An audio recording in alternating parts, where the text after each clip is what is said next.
In 399 BC, an old man stood before the court of Athens, accused of corrupting the youth and questioning the gods. His name was Socrates, and his only crime was asking people to think. He could have stayed silent. He could have begged for mercy. Instead, he chose truth. When the verdict came, he calmly accepted it. Surrounded by his followers, he lifted the cup of poison to his lips, not as a criminal, but as a man condemned for revealing what others refuse to see. This is what truth does to people.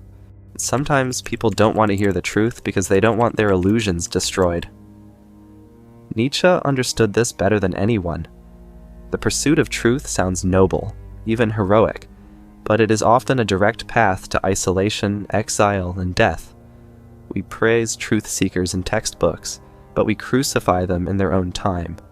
The pattern never changes. Socrates questioned moral illusions and was executed. Galileo challenged cosmic illusions and was silenced. Whistleblowers shattered political illusions and were hunted. Different eras, same outcome. Because truth doesn't just threaten lies, it threatens comfort. And comfort is what keeps society stable. So here's the question Nietzsche forces us to ask. Why does the search for truth destroy the very people who seek it?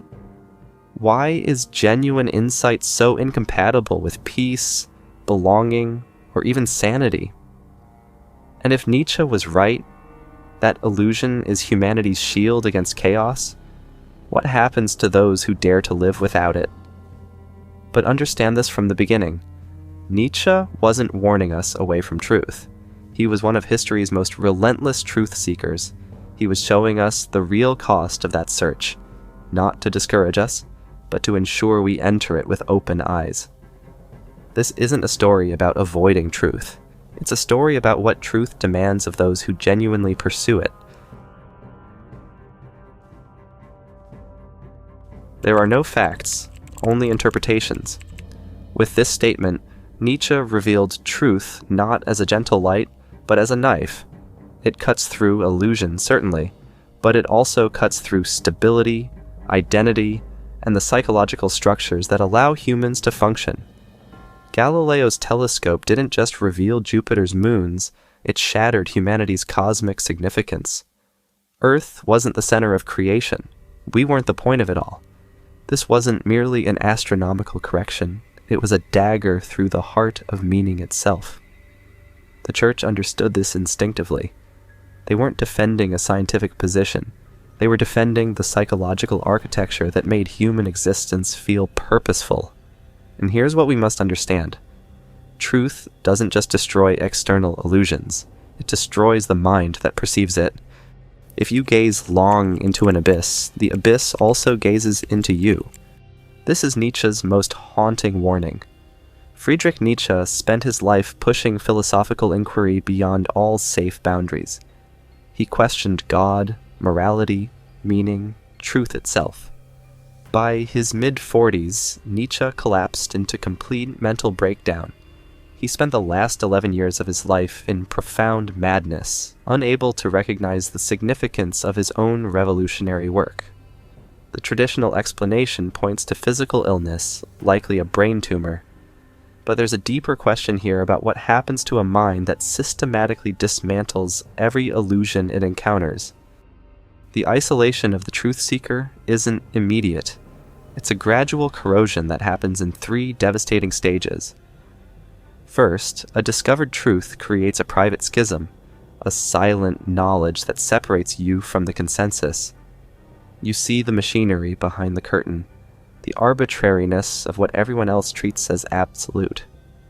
You understand that the emperor has no clothes, but you're standing in a crowd, insisting they can see the finest silk. Then comes the second stage, social rupture.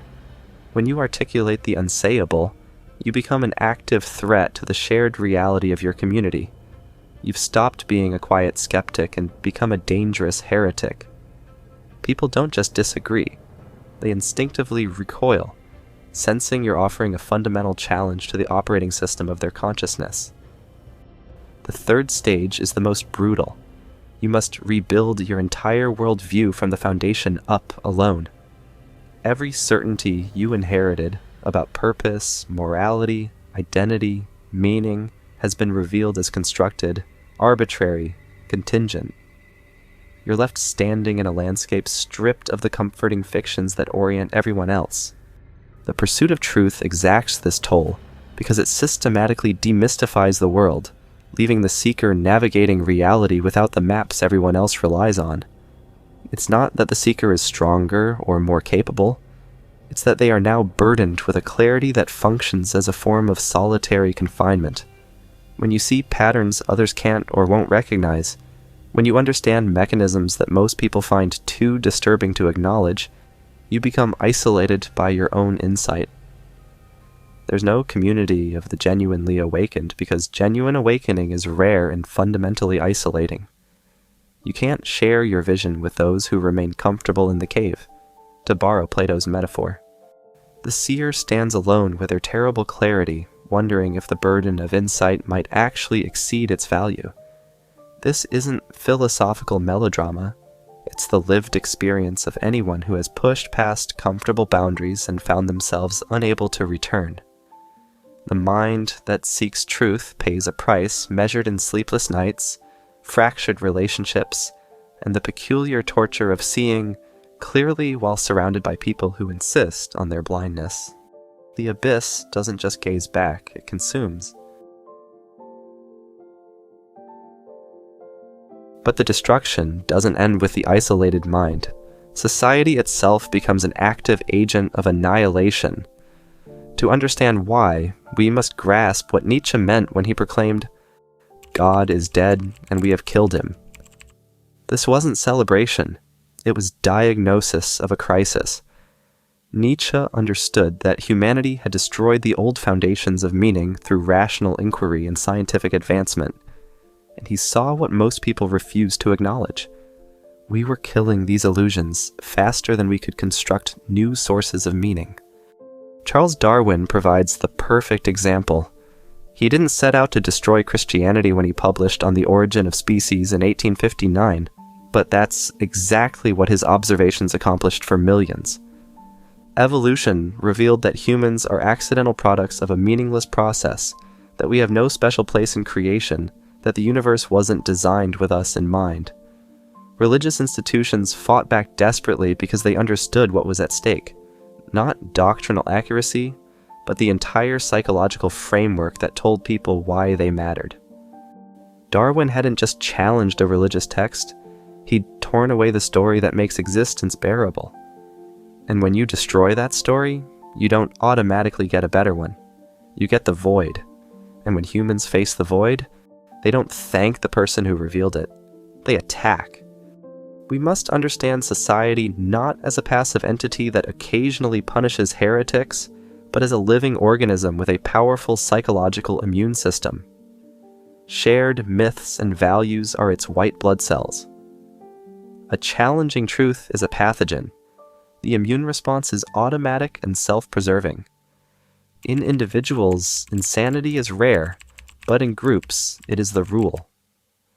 Individual humans can sometimes accept uncomfortable truths, but collective entities, societies, institutions, nations, operate on shared delusions that cannot tolerate fundamental challenges. Ignaz Semmelweis proved doctors were killing mothers with unwashed hands. He was mocked, ostracized, committed to an asylum, and died broken at 47. Giordano Bruno envisioned an infinite cosmos that rendered human specialness absurd. He was burned at the stake in 1600, his tongue nailed through to silence him. Edward Snowden exposed massed surveillance that revealed democracies operating like authoritarian states. He found himself permanently exiled, his truth branded as treason. The mechanisms change, stake, asylum, exile, but the pattern holds. Individual truth that threatens systemic illusion is neutralized. Not because the truth is false, but precisely because it's true in a way that destabilizes the foundations of collective existence. Society kills its truth-tellers not despite their truth, but because of it. The more fundamental the truth, the more devastating the revelation. the more violent the response. In our age, this immune response has evolved into something more insidious than anything history has shown us. Today, when you voice an uncomfortable truth online, you don't face the executioner, you face the algorithm. Your reach is quietly throttled. Your videos are demonetized. Your accounts are shadow banned. The digital town square doesn't burn you at the stake, it simply makes you invisible. The question is no longer whether you are willing to die for the truth, but whether you are willing to be invisible for it, to be silently erased from the digital public sphere for disrupting the pleasant, market-tested illusions that hold it together. Consider what happens to modern truth seekers. Scientists who questioned pandemic policy orthodoxy found themselves deplatformed and professionally destroyed, regardless of credentials. Journalists who investigate inconvenient narratives discover their articles buried by algorithmic curation, their reach mysteriously throttled. The modern heretic doesn't burn, they simply cease to exist in the spaces where public discourse happens. This is society's immune system evolving. It's learned that martyrdom creates legends, that executions create movements. So instead, it creates silence. It doesn't refute uncomfortable truths. It drowns them in a sea of content. The modern truth seeker faces curated ignorance, algorithmic suppression, and the torture of speaking into a void carefully engineered to ensure no one hears. We've outsourced the burning of heretics to AI that optimizes for our comfort. Truth doesn't just isolate you from people anymore. It isolates you from the very platforms through which human connection now happens. The stake, the asylum, the exile, and now, algorithmic oblivion. Different mechanisms, same outcome. Now, you might object. What about Newton, Einstein, Curie, scientists celebrated in their time? If truth is so dangerous, why weren't they destroyed? This reveals how society's immune system actually operates. Not all truths trigger the same response. The system is sophisticated. It calibrates based on how threatening the truth is to fundamental operating fictions. The truths that are easily absorbed are those that expand our capabilities without threatening our core identity. Newton's laws didn't challenge cosmic purpose. They helped us predict motion and build machines. Einstein's relativity was too abstract for most to grasp its philosophical implications. Curie's work on radioactivity didn't fundamentally threaten the stories people told themselves about why they mattered. These truths made us more powerful. They answered how questions without touching why questions. Society loves these truths because they improve life without disturbing psychological foundations. But the truths that destroy strike at the root of identity, power structures, and existential meaning, that we might be cosmic accidents with no special purpose, that morality might be constructed rather than discovered, that freedom might be an illusion, that authorities might be fundamentally corrupt, that meaning might not exist outside what we create, that our suffering might be pointless. When Semmelweis suggested doctors were killers, he threatened the identity of an entire professional class. When Bruno proposed an infinite universe, he destroyed the cosmic significance that made human suffering feel meaningful. When Snowden revealed surveillance, he shattered the illusion of freedom that democracies depend on. A truth that makes us more powerful without making us question our purpose? Celebrate it.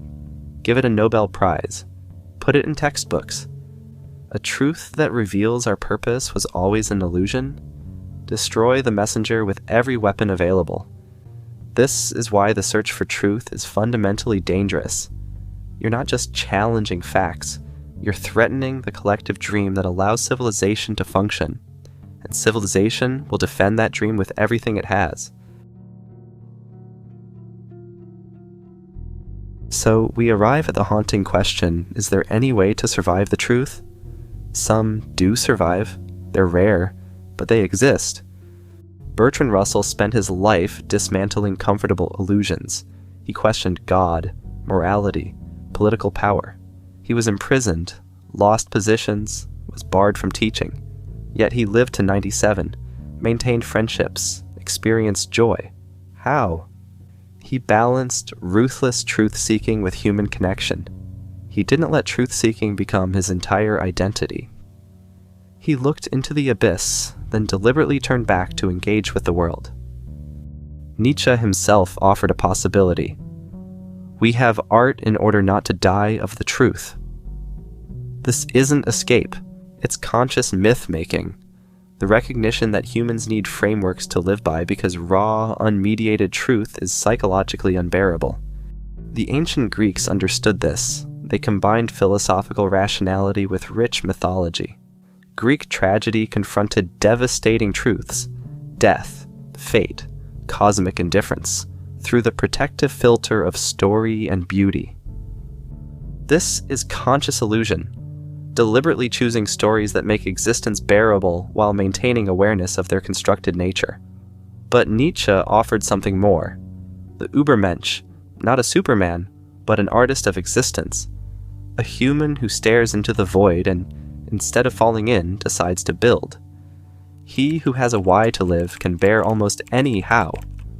Viktor Frankl demonstrated this in Nazi concentration camps. When every external source of meaning was annihilated, he created meaning through choice. He chose to bear witness, maintain dignity, help others. These weren't meanings discovered, they were forged from nothing through will. You don't find your meaning, you forge it. You don't wait for the universe to tell you why you matter. You decide and then live as if that decision were truth. But we must be honest. Russell and Frankl are exceptions that prove the rule. For every truth seeker who survives the void, countless others are destroyed. The possibility exists, but it's rare and brutally difficult. Most who gaze into the abyss are consumed. Most who challenge society's illusions are crushed. Nietzsche isn't telling you to avoid truth. He pursued it more relentlessly than almost anyone. He's telling you to count the cost. If you're going to tear down the illusions that make life bearable, you'd better be prepared to build something in their place. And that building is perhaps the most difficult, most noble, and most dangerous thing a human being can attempt. The question isn't whether truth destroys, it does. The question is whether you can become someone who survives that destruction and forges something new from the rubble. Most can't, a few do, and you usually only know which category you're in after it's too late to turn back. The higher we soar, the smaller we appear to those who cannot fly. The pursuit of truth destroys people because it strips away every illusion that allowed for psychological stability. Inherited meaning, social belonging, comfortable certainty, these are foundations of functional human existence. When truth removes these foundations, it leaves people in crisis and profound isolation. Nietzsche's darkest lesson is this: truth doesn't set you free. Truth sets you apart. It isolates you in clarity while everyone else remains connected through shared illusion. There is a possibility, rare, difficult, of becoming an artist of existence. But this is the exception, not the rule. Most who seek truth are simply destroyed by what they find. So if you truly seek truth, understand what you're choosing. You're walking toward isolation, psychological devastation, and potential destruction. Society will punish you with violence, exile, or in our age, algorithmic invisibility. Reality will burden you. The abyss will gaze back. The search for truth destroys people not because truth is evil, but because humans are built to live on meaning, and truth keeps destroying the meanings we construct. Perhaps the answer lies in becoming the rare artist who can forge new meaning while staying connected to humanity. Or perhaps it's recognizing that most of us cannot bear the weight of truth, and that this limitation is not weakness, but the condition of being human. Nietzsche didn't warn us away from truth. He warned us to be strong enough for it. And if we're not, if we're among the many rather than the few who can survive what truth reveals, that's not failure. That's honesty. The darkness isn't the end of the story, but for most, it is. And knowing this might be the most honest truth of all. If you've made it this far, you're already part of the rare few who question everything. Let's keep the conversation going. Share your thoughts below, join the community, and help spread ideas worth thinking about. Thanks for watching, and remember, truth may set you apart, but you're not alone in the search.